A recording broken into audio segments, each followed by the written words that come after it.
viewers IAS Academy. So today we are up with the next video on Prelims Series 2021 regarding the invasive species in news. That is, it's a compilation from January 2020 to December 2020. So we are going through a compilation of invasive species which are in news.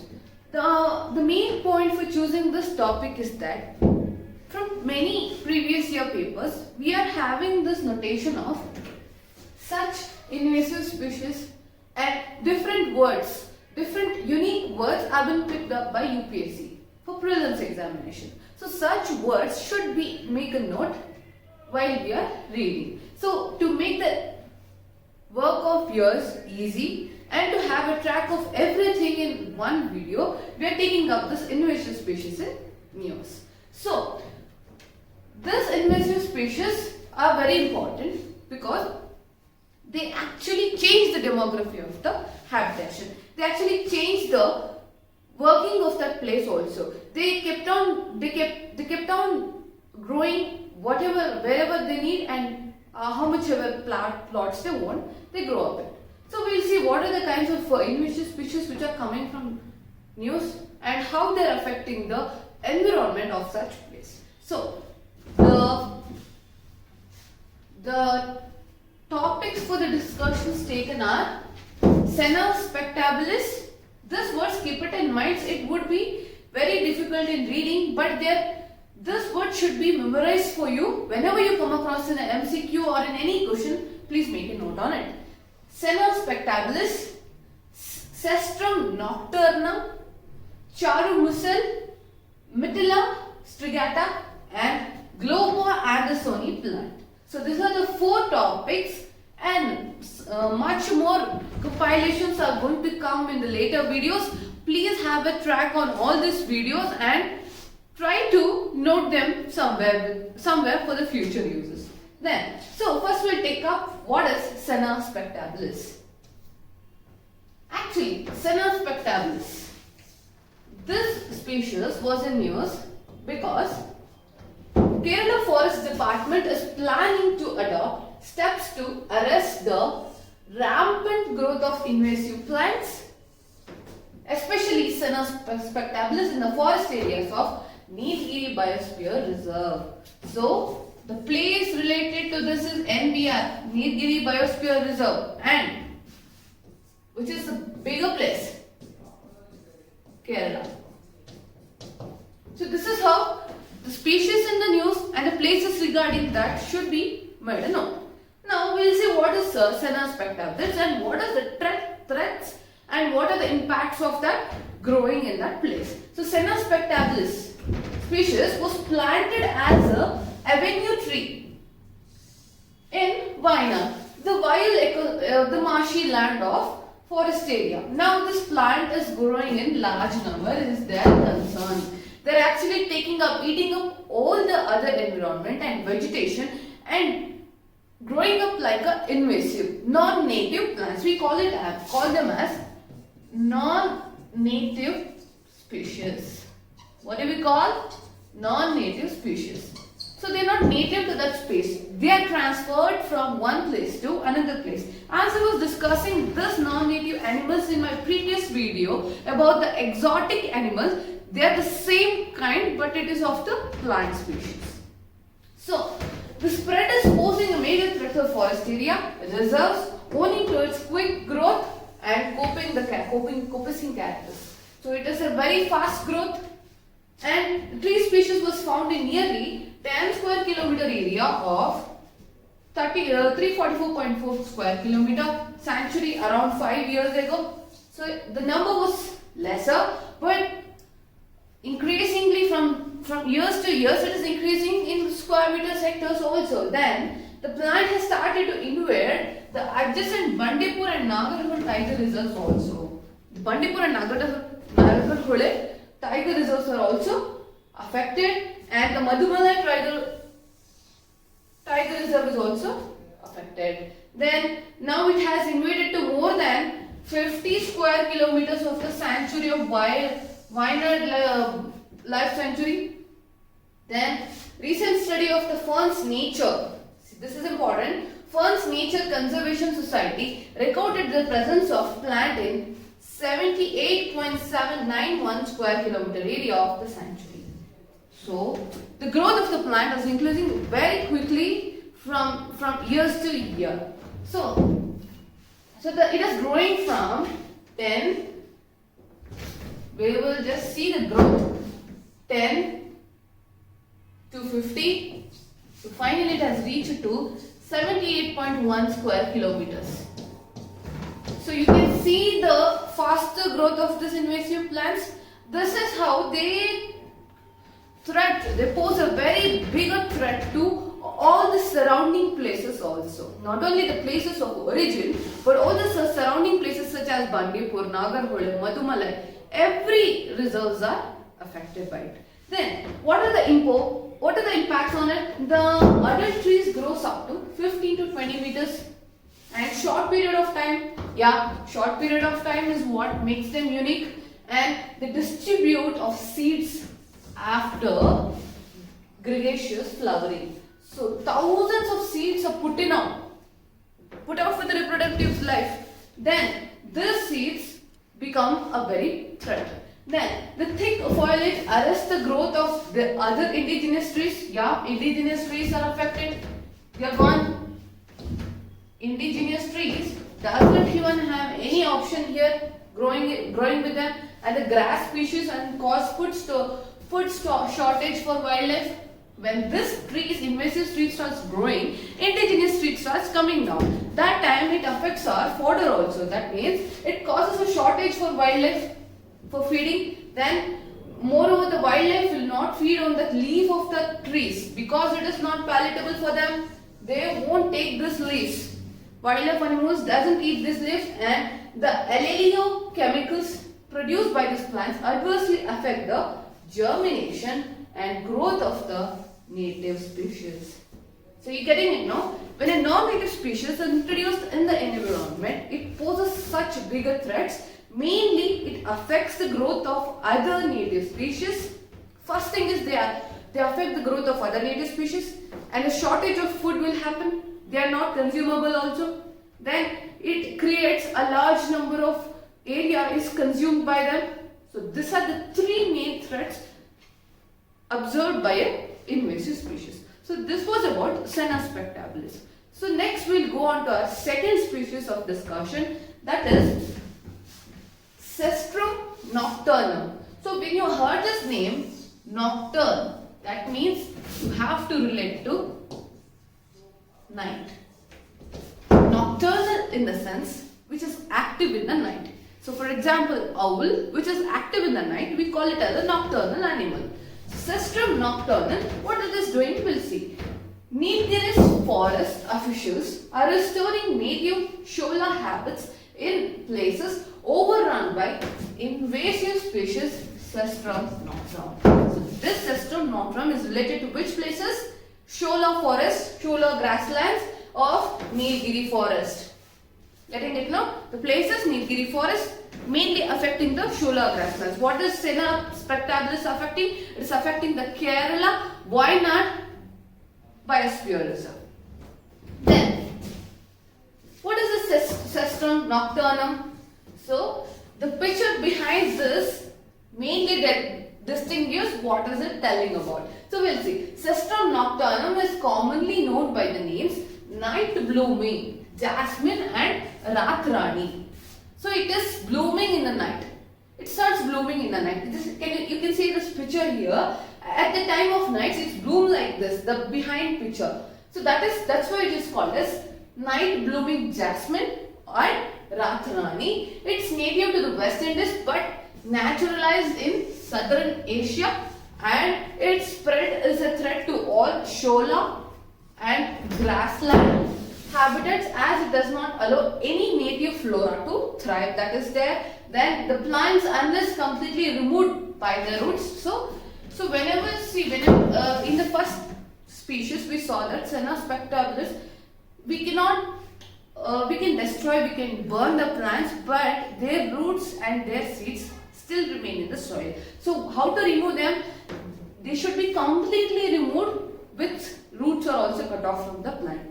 The connection with the earth, the connection with the ground and the root should be cut off. The node should also be cut off. Then keep sprouting and keep taking over shola and native grasslands. Actually, shola grasslands, shola grasslands. We'll just talk more about what is the shola grasslands. Shola grasslands. The shola grasslands are the short mountain deciduous forests. Deciduous forests. So they are short in size. They mainly grow on the hilly regions. They are very short in size. So when such invasive species invade on the shorter species, they get deteriorating. The deterioration of the shola grassland is mainly because of the Cestrum nocturnum, which is widespreading in a bigger manner and bigger areas. So that is why shola grasslands is mainly seen in the Western Ghats. Western Ghats of Kerala, Karnataka, and the western parts of India. Shola grasslands is located, and it is a very small, stubble, short mountain forests which could be affected mainly by frost,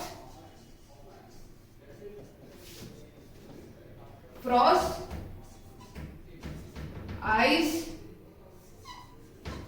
foliage, etc.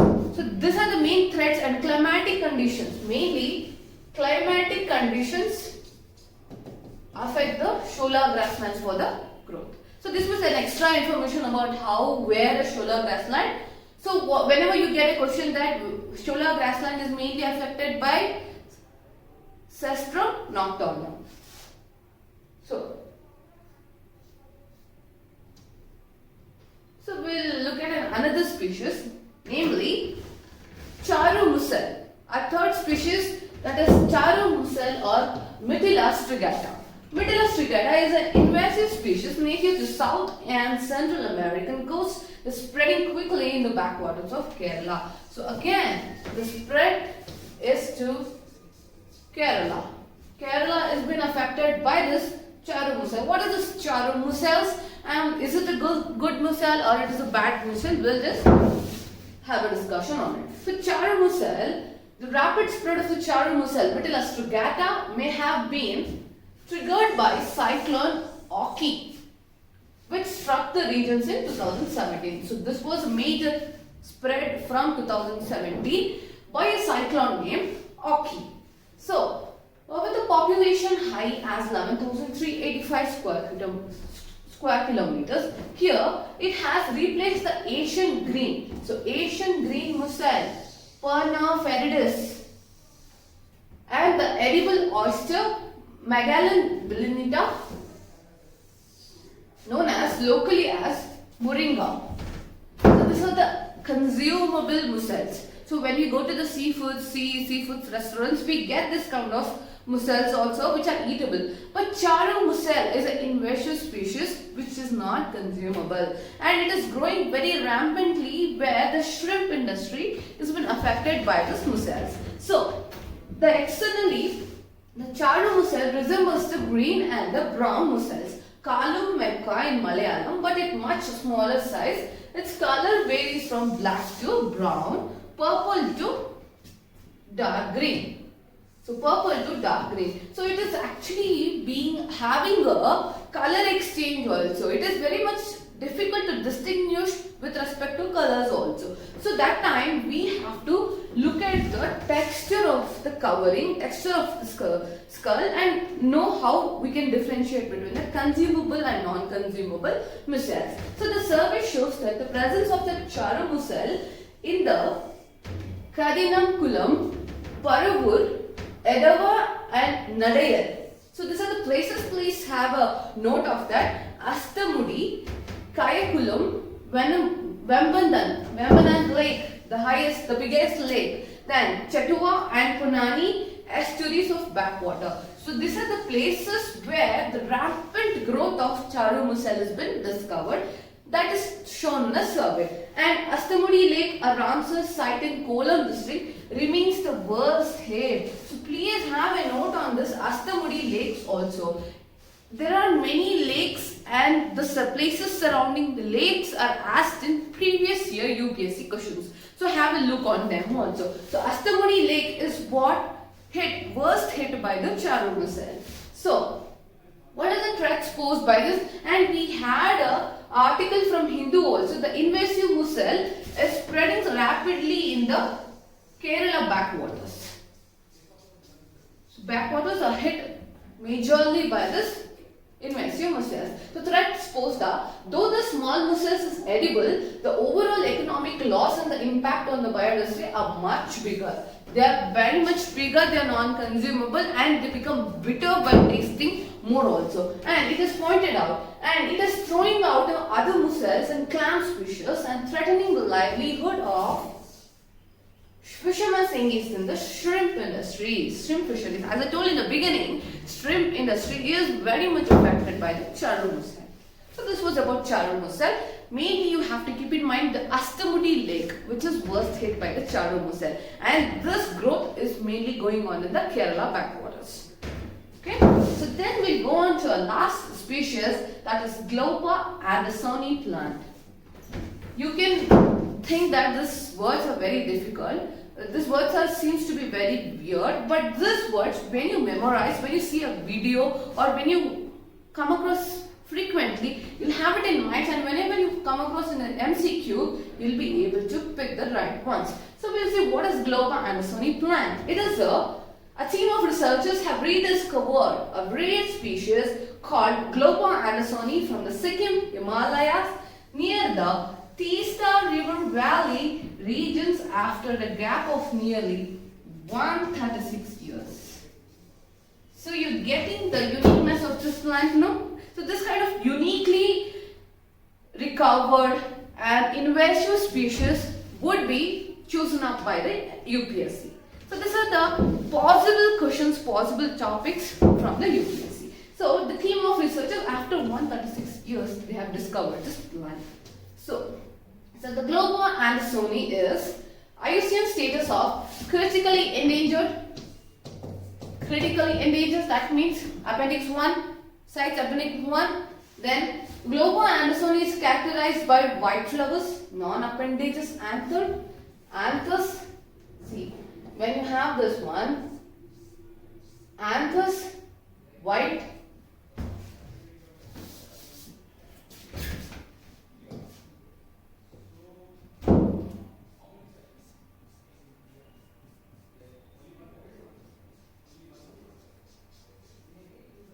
anthers white and pollens are yellow.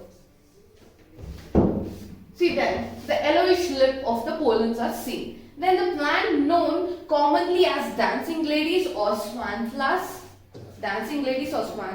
was thought to have been extinct until the recollection for the first time since 1875. Actually, we thought that this andersoni plant got extinct and after the rediscovery in 1875, we found that this plant is still in plantation. So the earliest records of the collection of this plant were dated between the period of 1962 to 1970. Obviously, it increased. Then it was collected by a Scottish botanist named Thomas Anderson from Sikkim and Darjeeling. So the name goes that Andersoni.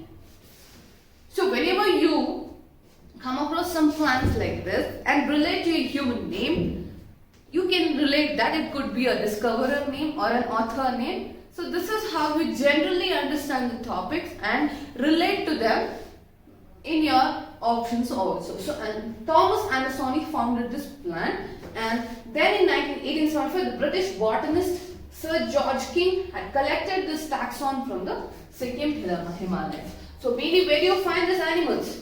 Where do you find this species? It is found in the Sikkim Himalayas. Getting it now? So this was the brief discussion and the collection of all the invasive species from January to December. So still species are coming in news. We'll keep it in the next part of this video and we'll discuss on them. So this was about the invasive species in news from Jan 2020 to December 2020. So for any such kind of videos, compilations, infographics, you can visit our YouTube channel named Believers IAS Academy. Like, share, subscribe and know more about anything related to the current affairs with respect to UPSC. And you can follow us on Believers IAS in Instagram, Facebook, and you can log on to our website for any foundational courses, optional test series. For any details, you can log on to our website and contact on this numbers. So thank you. Have a nice day.